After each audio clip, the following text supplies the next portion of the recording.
That wouldn't make a good noise, would it? And I'm going to tell you, hey, what do you think would happen sometimes, and Tracy would be my witness to this if she's sitting out here tonight, sometimes when Scott tries to clean, it don't turn out too good. I'm just going to tell you how it is, you know. But she laughs at me the way I clean sometimes, you know. Well, I won't go there. But what I'm saying is everybody has something that they can do. And we ought to do what God has told us that we're to do. And you know, and it's important that we know, hey, Joshua took out his sword. When Moses was up on the hill praying, Joshua didn't go, you know, he didn't walk over to the hill and go, what are you doing up there? Come down here, grab a sword and get in on this thing. No, he let him do his work. And Joshua did what? Joshua did the work that God had called him to do. He was faithful. Prayer is, you know, you think about it here, the battle is won with prayer. But through normal instruments, think about this, the work of the army was led by Joshua. Now prayer, think about this, is a downright mockery if it does not lead us into the practical use and means that, you know, promote the ends of which we pray. In other words, if what we're praying for, if I'm praying, let's just say, I'm praying for someone, for God to touch someone in a situation, right? If I'm not willing as pastor to go out and try to help that person, then is that, you know, if I don't, you know, let me say it clearly. If I don't get up off of this sometime, even though I'm tired, I'm weary, right? Moses was tired, he was weary, right? Notice he had others to help too. Vicki was talking about that a few weeks ago, right? Hey, it's not only the pastor, but others too, right? If we don't get up and we don't go out and reach those people and witness to those people and talk to those people, hey, is that how's our prayer? You know, because we're constantly praying and praying and praying. Well, God's saying, what are you doing? Get up, I bless you, if you just get up and do what I told you to do, right? Because a lot of times, you know, you think about it. If we just sit and we pray, a lot of times the reason it's not answered is because we don't get up and do what we're supposed to do, right? And it's simple. And that's a simple premise, you know. And I'm talking to myself here. I'm not talking down, trust me. That's all of it. So we need to remember, and I want you to think about this.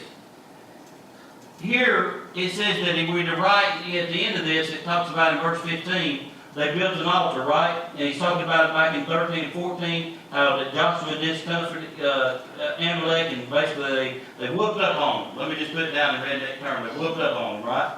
And then when it comes down to verse 14, it said, the Lord said unto Moses, he said, write for a memorial in the book, and rehearse it in the ears of Joshua. He said, I will utterly put out of remembrance Amalek under heaven. Now I want you to notice something here. Here the Kaiser notes here mentions 5 places in the Pentateuch where Moses is told to write something down as a command of God. Now, not very long ago, some of the people here said, they come back and they were skeptical and they said that this happened too early for anyone to be writing.